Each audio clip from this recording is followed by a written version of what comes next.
videos every Tuesday, Thursday, and Saturday. The LaCroix that I just opened up is their peach pear flavor. So good. I apologize if you can hear. I think he stopped. My neighbor's dog started barking has been barking for the past 20 minutes. And when my neighbor's dog barks, my dog barks. So I am just praying that they can chill out for the next 15 minutes as I film this video. Today I was looking through my bookshelf and came across this book that I used to really love. It is called Stiff: The Curious Lives of Human Cadavers by Mary Roach. I mean, I bet poor lady, has been made fun of for that, but that's a really unfortunate last name. I have not read this book for quite a few years. I don't think it's a very old book, but I rediscovered it from my collection. Lately, all the books that I've been reading have been audiobooks or ebooks, so my book collection has really stagnated in terms of growth, and I don't have too many physical books with me anymore, especially as I continue to try and declutter. But this is one of the books that I've kept, and I thought I would read a little bit for you today. I am going to read the first chapter, which is called "A Head is a Terrible Thing to Waste: Practicing Surgery on the Dead." I don't know if you guys have ever been interested in cadavers. I don't know if I had too much fascination before reading this book, but this book definitely brought to light some of the things you really never think about. For those who donate their bodies to science, it is fascinating. I would definitely recommend this book. For those who are really squeamish, I don't think there was anything too aggressive. There were a couple chapters, one with a transplant that I personally thought was a little jarring, but aside from that, it's more informative than anything. I don't think the author was trying to really scare people, more just to shine light on the role cadavers have on the health and automobile and so many industries that some that you may not think are connected to cadavers, but are. It's very fascinating. Okay, let's begin. The human head is the same approximate size and weight as a roasted chicken. I have never before had occasion to make the comparison, for never before today have I seen a head in a roasting pan. But here are 40 of them, one per pan, resting face up upon what looks to be a small pet food bowl. The heads are for plastic surgeons, 2 per head to practice on. I am observing a facial anatomy and facelift refresher course, sponsored by a Southern University Medical Center and led by a half-dozen of America's most sought-after facelifters. The heads have been put in roasting pans, which are of the disposable aluminum variety. For this same reason, chickens are put in roasting pans, to catch the drippings. Surgery, even surgery upon the dead, is a tidy, orderly affair.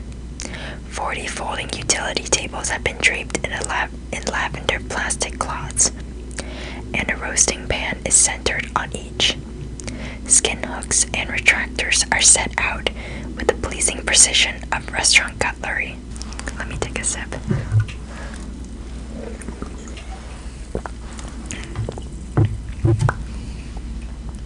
The whole thing has the look of a catered reception. I mentioned to the young woman whose job it was to set up the seminar this morning that the lavender gives the room a cheery sort of Easter party feeling. Her name is Teresa. She replies that lavender was chosen because it's a soothing color. It surprises me to hear that men and women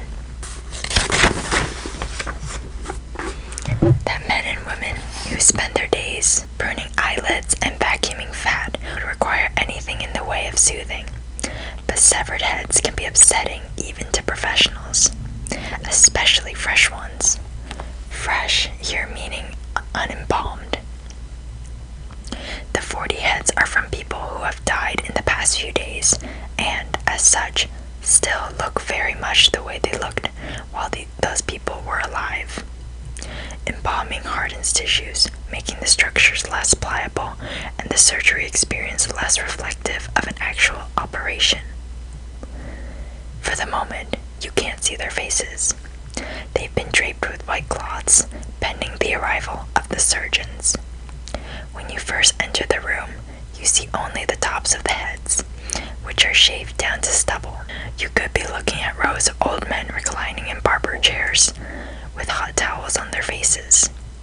The situation only starts to become dire when you make your way down the rows. Now you see stumps, and the stumps are not covered. They are bloody and rough. I was picturing something cleanly sliced, like the edge of a deli ham. I look at the heads, and then I look at the lavender tablecloths. Horrify me, soothe me, horrify me. They are also very short, these stumps. If it were my job to cut the heads off bodies, I would leave the neck and cap the core somehow. These heads appear to have been lopped off just below the chin, as though the cadaver had been wearing a turtleneck and the decapitator hadn't wished to damage the fabric. I find myself wondering whose handiwork this was. Teresa. She is distributing dissection guides to the tables, humming quietly as she works. Yeah. Who cuts off the heads? Teresa answers that the heads are sawed off in the room across the hall by a woman named Yvonne. I wonder out loud whether this particular aspect of Yvonne's job bothers her. Likewise, Teresa. It was Teresa who brought the heads in and set them up on their little stands.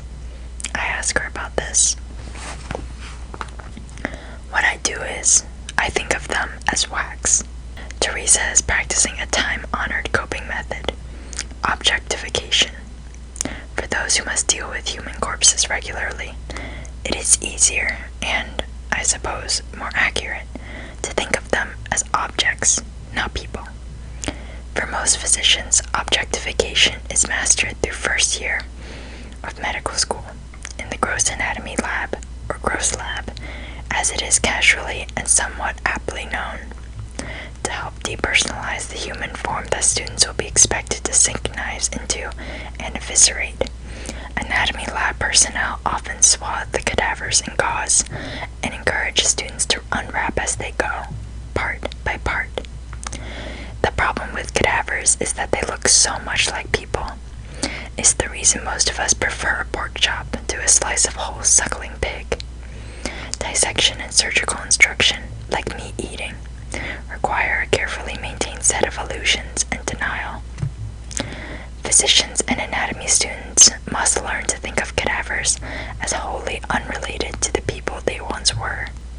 Dissection, writes historian Ruth Richardson in Death, Dissection, and the Destitute, requires in its practitioners the effective suspension or suppression of many normal physical and emotional responses to the willful mutilation of the body of another human being. Heads, or more to the point faces, are especially unsettling. At the University of California, San Francisco, in whose medical school anatomy lab I would soon spend an afternoon, the head and the hands are often left wrapped until their dissection comes up on the syllabus. So it's not so intense, one student would later tell me, because that's what you see of a person. The surgeons are beginning to gather in the hallway outside the lab, filling out paperwork and chatting volubly. I go out to watch them, or not to watch the heads, I'm not sure which. No one pays much attention to me, except for a small, dark-haired woman who stands off to the side, staring at me. She doesn't look as if she wants to be my friend. I decide to think of her as wax. I talk with the surgeons, most of whom seem to think I'm part of the setup staff. A man with a shrubbery of white chest hair in the v-neck of his surgical scrubs says to me, "We're in there injecting him with water." A Texas accent makes taffy of his syllables, plumping him up. Many of today's heads have been around a few days and have, like any refrigerated meat, begun to dry out. Injections of saline, he explains, are used to freshen them. Abruptly, the hard-eyed wax woman is at my side, demanding to know who I am. I explain that the surgeon in charge of the symposium invited me to observe. This is not an entirely truthful rendering of the events. An entirely truthful rendering of the events would employ words such as wheedle, plead, and attempted bribe. Does publications know you're here? If you're not clear through the publications office, you'll have to leave. She strides into her office and dials the phone, staring at me while she talks, like security guards in bad action movies just before Steven Seagal clubs them on the head from behind. One of the seminar organizers joins me. "Is Yvonne giving you a hard time?" Yvonne, my nemesis, is none other than the cadaver beheader. As it turns out, she is also the lab manager, the person responsible when things go wrong, such as writers fainting and or getting sick to their stomach, and then going home and writing books that refer to anatomy lab managers as beheaders. Yvonne is off the phone now. She has come over to outline her misgivings. The seminar organizer reassures her. My end of the conversation takes place entirely in my head and consists of a single repeated line. "You cut off heads. You cut off heads. You cut off heads." Meanwhile, I've missed the unveiling of the faces.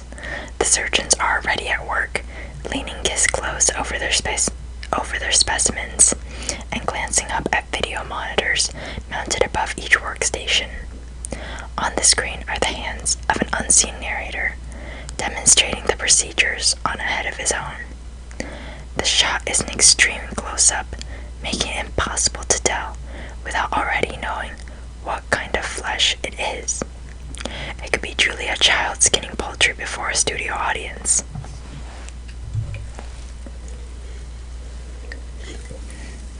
The seminar begins with a review of facial anatomy.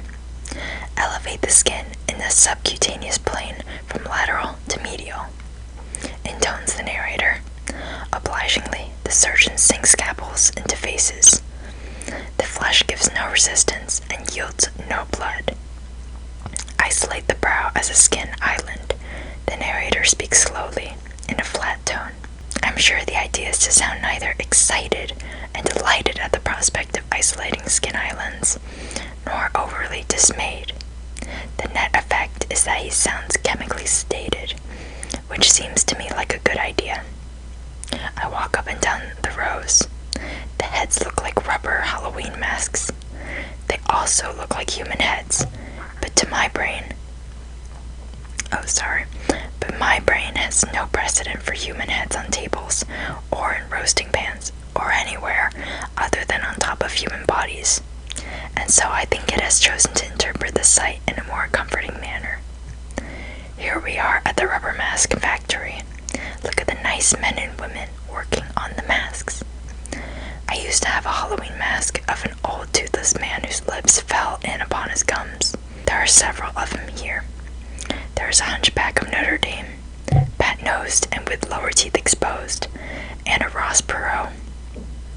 The surgeons don't seem queasy or repulsed, though Teresa told me later that one of them had to leave the room. They hate it, she says, it meaning working with heads. I sense from them only a mild discomfort with their task. As I stop at their tables to watch, they turn to me with a vaguely irritated, embarrassed look. You've seen that look if you make a habit of entering bathrooms without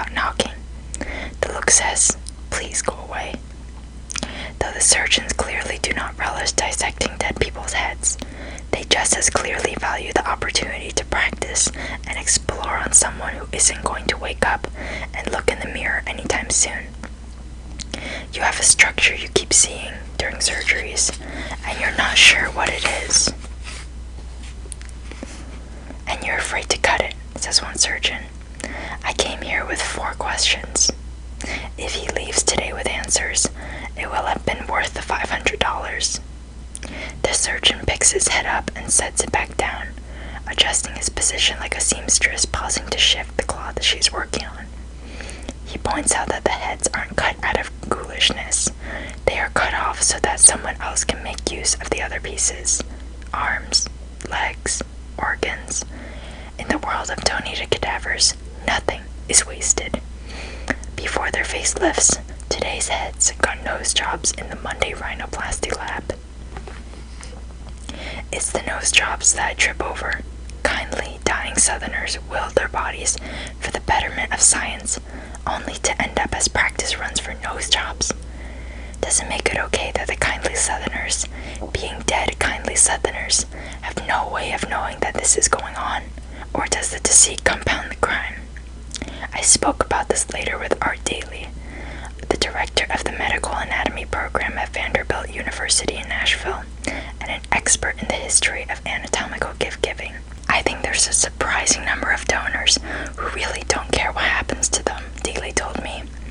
To them, it's just a practical means of disposing of a body, a practical means that fortunately has a ring of altruism.